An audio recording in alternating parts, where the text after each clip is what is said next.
Family and fellow soldiers, I'm the Professor, and this is the Moment of Truth. There's a lot of people who don't like what the new voices of black media say because we speak for the actual black consensus. We say out loud what black people have been saying in hushed tones and behind closed doors for decades now.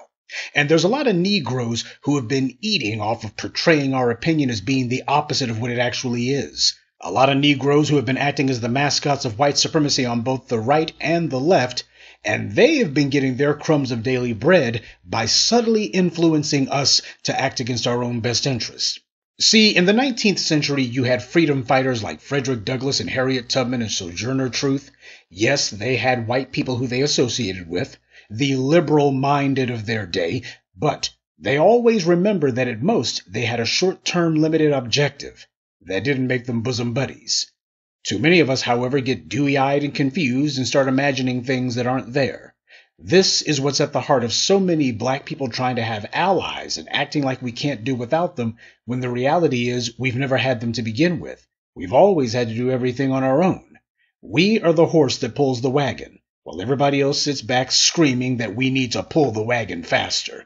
And some of us are so desperate for approval from outside the community that we'll sell black folks up the river in a heartbeat. Typically, a Judas gets paid a dozen pieces of silver, but a lot of us will do it for a hell of a lot less than that for, like, say, a pat on the head. See, part of the problem that goes along with having been deprived of the ability to run your own affairs is that when it's time for you to call the shots again, you become dysfunctional. It takes time to learn how to use power, and if you've been deprived of it for a long time, it's going to take you time to relearn how to use it. But this process becomes more difficult if you've been forced to serve other people's interests for a long period of time. Most of the time, power benefits the one who's using it, and almost never the people who are standing around them.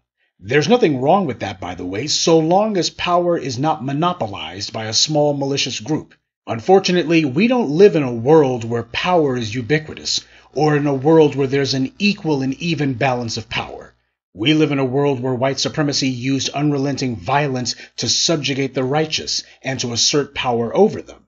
And now the righteous are trying to set things to rights, but we've had some bad habits forced on us, and that's making us behave in ways that keep us powerless. One of the things you're supposed to be taught as a child, or at least you're supposed to have picked up by the time you become an adult, is that much of life is a negotiation. And when it's time to negotiate, your opening position cannot be yes.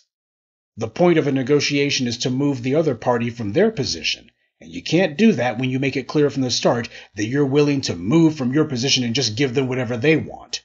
The problem for black people is everybody's used to us being powerless, or of us not standing in our full power. So that makes us safe targets for anyone who wants to take pot shots at us. People expect black folks to not be able to punish them whenever they harm us, and for us not to be able to challenge them when they're carrying out injustice or putting us at a disadvantage. We serve everyone's interest but our own. We're always trying to help the little guy, all the while conveniently forgetting that we are the littlest guy, and nobody's ever tried to help us.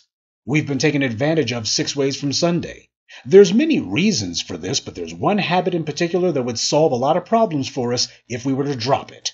Our unwillingness to say no is at the heart of why we get used and abused like we do. Yes, the white media has their shills, agents, paid operatives, and political whores who they put in front of the camera to do their bidding, and to lie and say nothing about black people's interests at all, and say nothing about how Democrats have lied to us, ignored us, and in many cases actually worked to undermine us.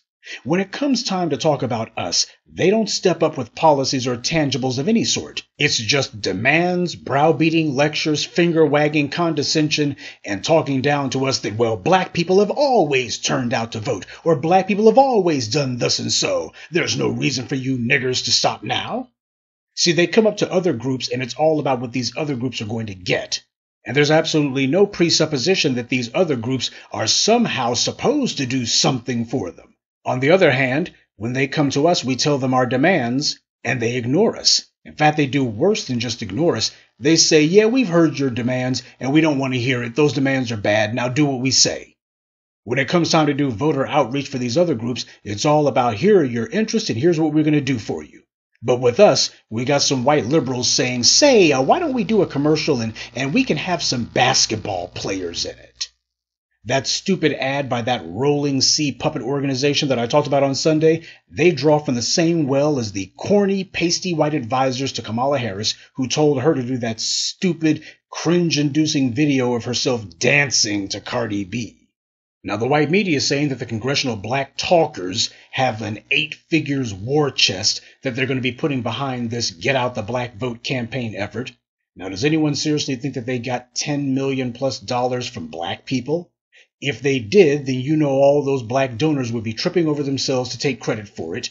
Let's use common sense here. We know that money came from the usual suspects, the same white shadow money, so-called dark money, though they ought to call it pale money, who always funds these groups and who use the word black in the names for these organizations or who claim to be about black interests. I've documented for you in the past how groups like Black Pac and others have one little old front black person, usually a black woman, and then when you look to see who it is who's actually bankrolling these so-called black groups, you see it's a bunch of white people. There's no black money behind these black groups at all, because these are sock puppet organizations. It's just like with Time's Up. That group was invented, funded, and promoted by nothing but white men. But they used women as their front people, and they had a black woman as the so-called head of this group.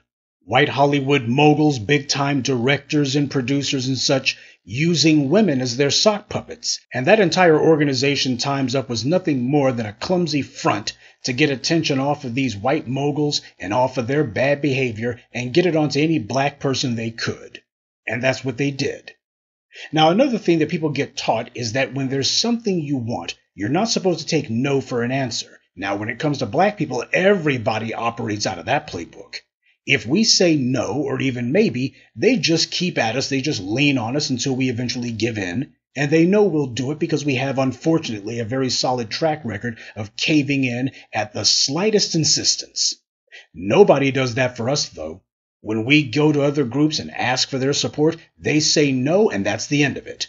And no amount of persuasion, argument, or even begging changes this. This goes for distinguishing ourselves from black immigrants. Now, before anyone gets caught up in their feelings, this is not a rejection of them.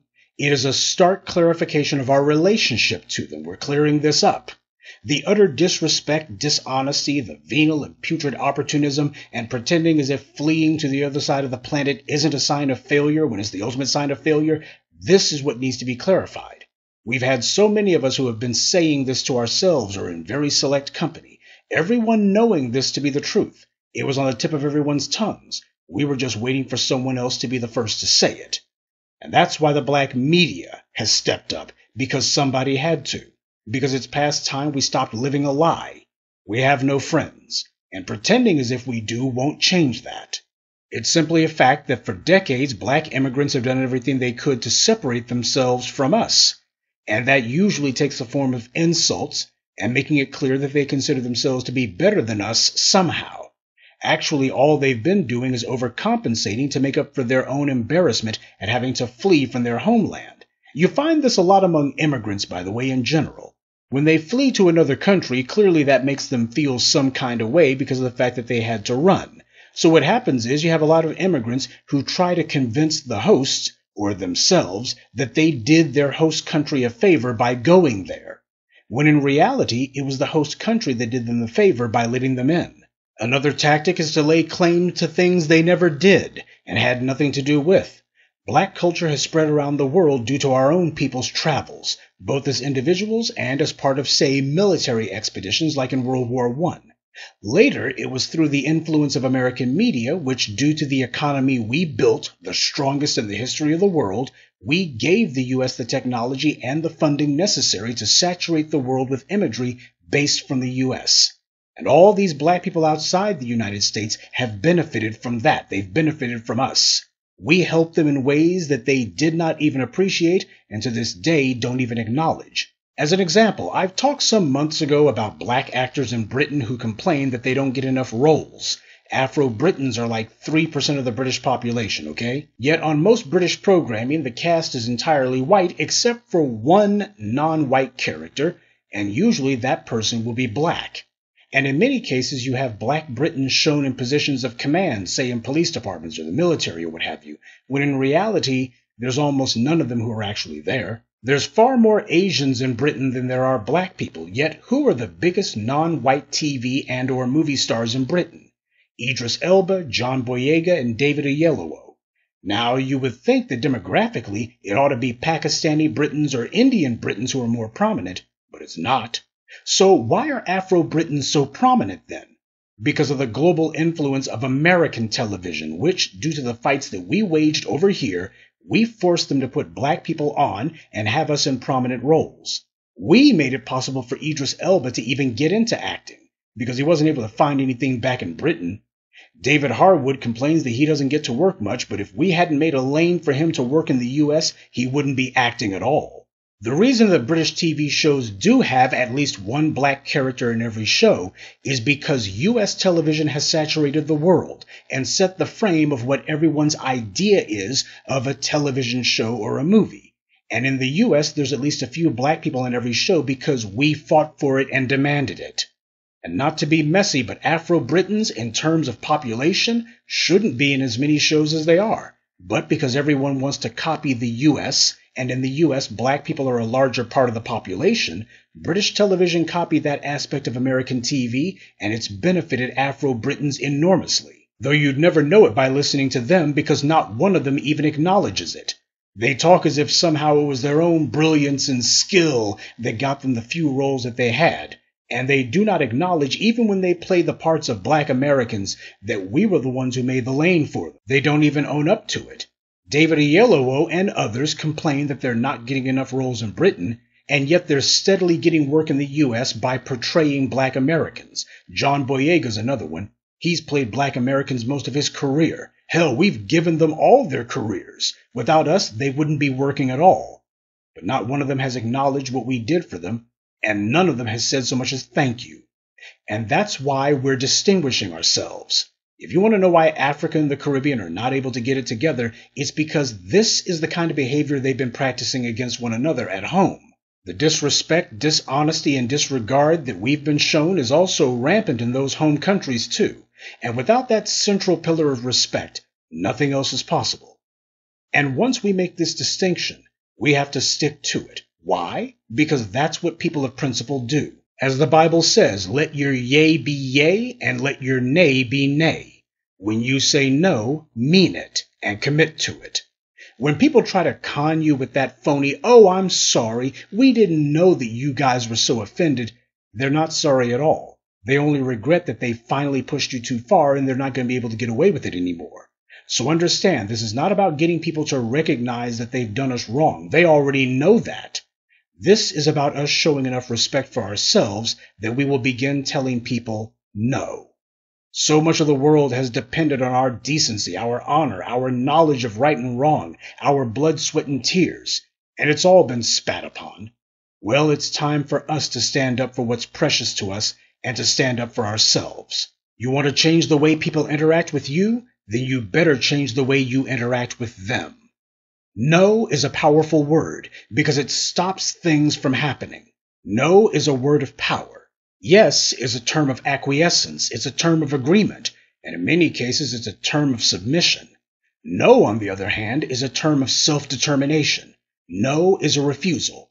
It's a word you use to show people you can deny them things. It is a word you can only use, though, when you have power of some sort, however meager. No is not a word that will make you popular. But it's not meant to. It's meant to make you powerful. It's a word that tells others that you won't give your power away and you won't let anyone take it from you either. And that's the entire point. For far too long, we've given our power away to everyone. Well, it's time to take it back, and that starts with getting over this post-slavery anxiety and insecurity about making other people happy with us. We want everyone to like us because a slave is a terminal codependent. A slave only exists to serve others, and a lot of us are still trying to do that in 2023. People in power are often disliked because they have something that everybody wants, and in many cases, they're misusing it. And in a world ruled by white supremacy, they won't like black people having power because that would mean a world ruled by justice. A lot of people have found a comfortable place under white supremacy. The racial hierarchy established has also been beneficial to a lot of non-white people, especially immigrants, because it assigns them a place above us. so it incentivizes them to uphold the system. A lot of people have told themselves they can live in a world without white supremacy, but we know this isn't true because they've never had to actually do it. And whenever we've moved to topple this system, those same individuals come running to its rescue.